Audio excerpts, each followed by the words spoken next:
Namaskar. Welcome to another episode of Beyond Headlines with Akhilesh Bhargava and me, Sujit Nair.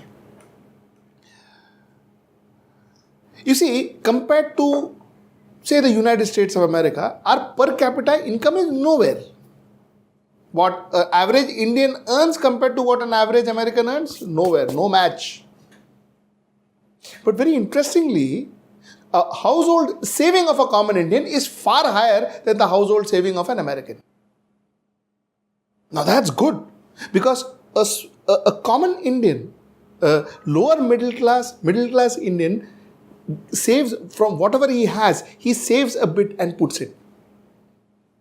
And the bulk of this money goes to the National Small Saving Fund. That's where he goes and puts his money. Till now, very good. And you know what? There is no government interference in this. He does it, he tightens his own belt, and with that money he goes and saves. That's his money. You know what the government does? The government takes this money that this poor lower middle class saves, they take the money and puts it into places like Air India.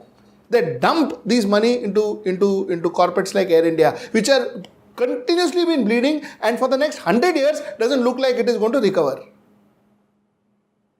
And those monies are enjoyed by the babus, enjoyed by the ministers, enjoyed by the bureaucracy, and they enjoy the money. Okay, completely mismanaged companies, completely mismanaged corporates, these guys take the money and put it there. And I'm sure they're going to do it to all the NPAs tomorrow. It is said that 75,000 crores of this National Small Saving Fund is going to be invested in these kind of companies. These companies that have never made a penny all their lives. Bleeding. Akhilesh, how fair is this? You know, Sujit, the Indian economy or the Indian society, the household Indian is admirable. As you pointed out, we earn less than an average American, but we save much more than him. And that's because I think we have a history. We have a history where state support to a struggling Indian is missing. Zero. Yes. In fact, we have state obstacles. But if you're a struggling Indian who doesn't have a job, you don't have dole coming to you.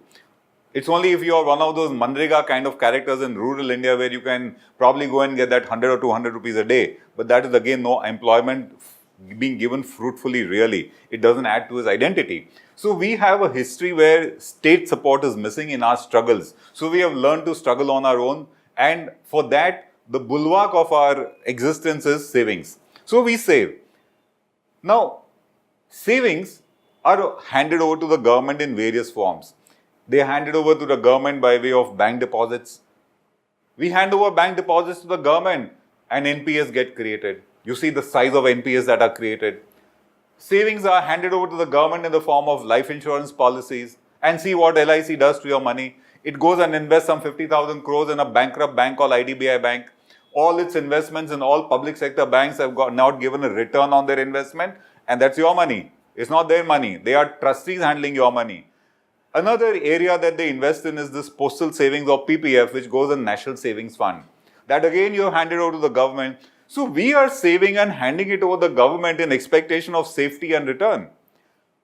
The safety is guaranteed because the government can't fail. Of course, if the money is misused, it's mismanagement. See how we have 10 lakh crores gone down the drain in NPAs. That's mismanagement, misuse of our money. It is reflecting on our economy. But we are still expected to hope that the government uses the money correctly. I get a return on my investment.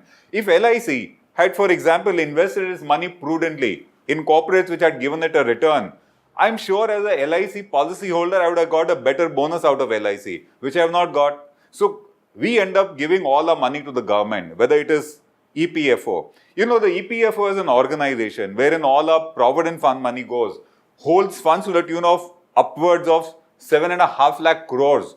That's the kind of money we have given to them.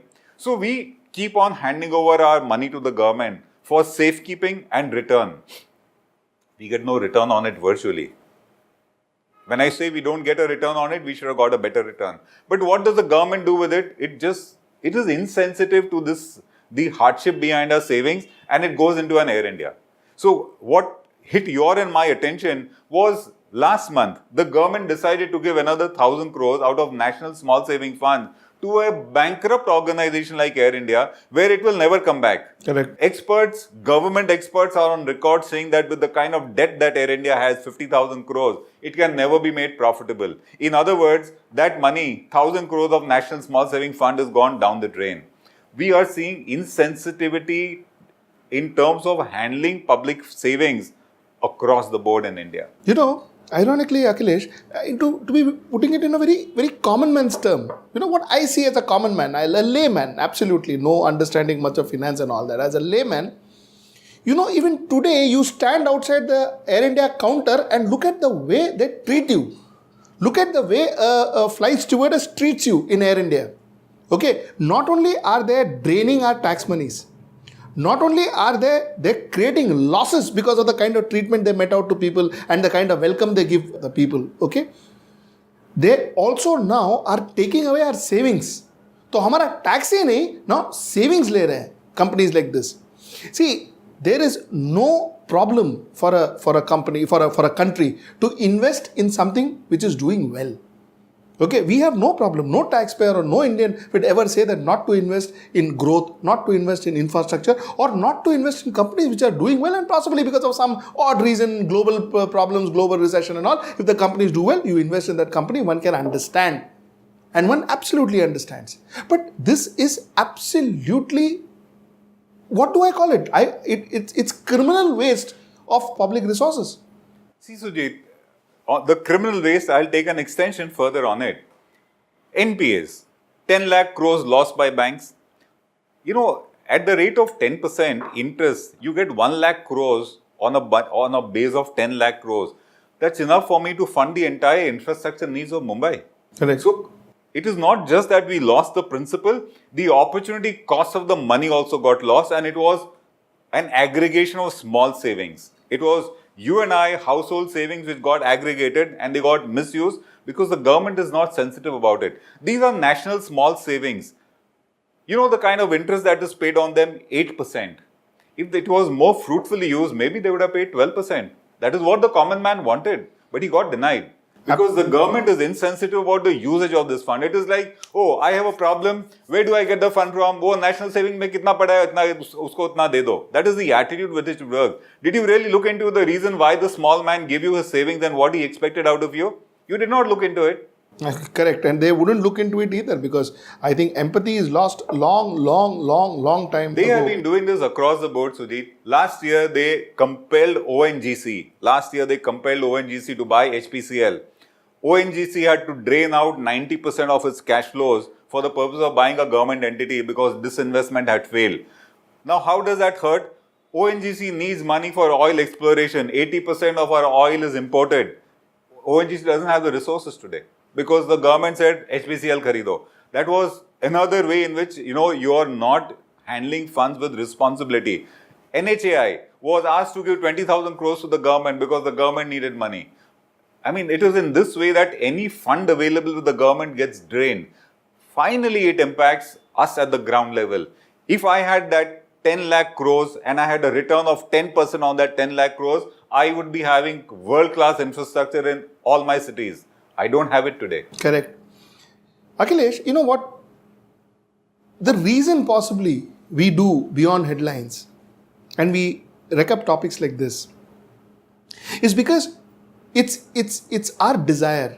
It's our desire that India starts looking into these financial aspects of administration and politics that we normally tend to ignore. You see, what we are trying to say by every week coming to you and talking about various mismanagement, various frauds, various financial issues that are happening, which is not normally mentioned in other places, is because we want you to understand that, listen, this is your money and it is your child's future that we are talking about here. So we show the interest we show in our cricket, like the interest we show in our films, and like the interest we show now in our politics, if we show the same interest in our finances, we will make not only our lives, we will make our children's life better. And the only way you can change what is happening currently. And believe me, the kind of mismanagement that is happening currently is beyond belief. It is possibly, we are one of the worst in the world. The only way we can arrest this mismanagement is by us knowing what the mismanagement is by making ourselves aware of what is happening. And that's precisely why we sit here and we do this program for you. You know, what is missing, Sujit, is a sense of responsibility to the money that is being handled to create wealth further and not destroy it. You are sitting with the money belonging to small individuals. Of course, you are running the government, so you will ensure that you will never default on repayment of the loan because you have the right to even print new notes. The government doesn't default for that reason. But you could have created far more bigger wealth for the country, which would have made the common man's life so much more superior. When you compare India with countries abroad, you are comparing infrastructure, you are comparing public infrastructure, public services. You look at the hospitals that we give to our common man and you want to compare it with a similar situation in developed nations. It is this that gets missed because we are not handling national savings responsibly. And we are not handling our funds responsibly. We are not handling our finances responsibly. We are not handling our banks responsibly. We are not handling our people's monies that is entrusted, like you rightly said, in national small saving funds and others responsibility. We are bad when it comes to managing money. Because the sense of responsibility never got ingrained in the babus who were handling it. Correct. And the fact that nobody was there to question them either. Yes. Okay, yes. Because possibly we ignored it. We didn't want to get involved in finance. People said, hey, finance, we don't understand. It was so easily said. It was so easily brushed. I also used to think that way, by the way. But all the same, it was so easily brushed away. And probably that is what caused us. So the fact remains that somewhere, how is it going to affect the common man, Akhilesh? Last. It's a very direct correlation. A common man saves, hands over the money to the government. If he does the mistake of putting it into an equity kind of an exposure, he is bound to lose his money. But if he gives it by way of debt, like National Savings Fund is a debt fund, wherein your PPF money goes, where the government ends up giving you an interest. Like I said, it's a sovereign debt being created, you will get your money back.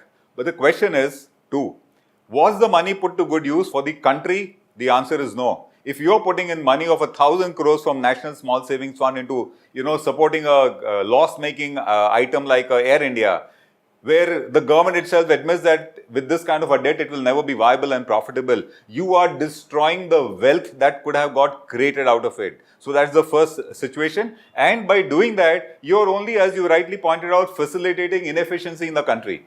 The second is, you are denying a person from getting far better returns on his investment. Because, okay, I'll give you 8%, the government gives you an 8%, but we forget the fact it could have been a 12% or a 14% if the money had been put to proper use. It is this that is hitting us at the ground level. If I have an LIC policy, I could have got bigger bonuses if my money was better used than put into an ILFS and an IDBI bank. Absolutely. So basically, Akhilesh, to conclude, what I have to say is, people like Vijay Mallya, people like Nirav Modi, people like Lalit Modi are taking away your money and going away from this country. People like Chanda Kochar are mismanaging your banks again to fleece you out of your money. And we are silently looking at all of this and doing nothing about it. The worry is this is going to continue and this is going to be severe. This is going to be bigger and bigger and bigger. Finances are going down the drain. Financial management of India is going down the drain. We need to arrest it. And the only way we can arrest it is when we, common Indian, starts questioning. IDBI, ICICI or any bank for that matter of fact, they report to you because it's your money. It is not money that they get from their houses. It is your money that they're playing with. And if there is an NPA, don't just turn the page, read about it, ask questions. Ask questions to your bankers as to what is the kind of NPA they have and what is the reason why that NPA happened. Write to your banks. If common Indian doesn't create this financial crisis into a movement, believe me all the economic development that we've done will go down the drain in a matter of next 1 decade. And you know what? We'll be responsible for it. Namaskar. For more such episodes, please subscribe to HW News and press the bell icon for instant notification. Also, do give this video a like and share the video to spread the word around.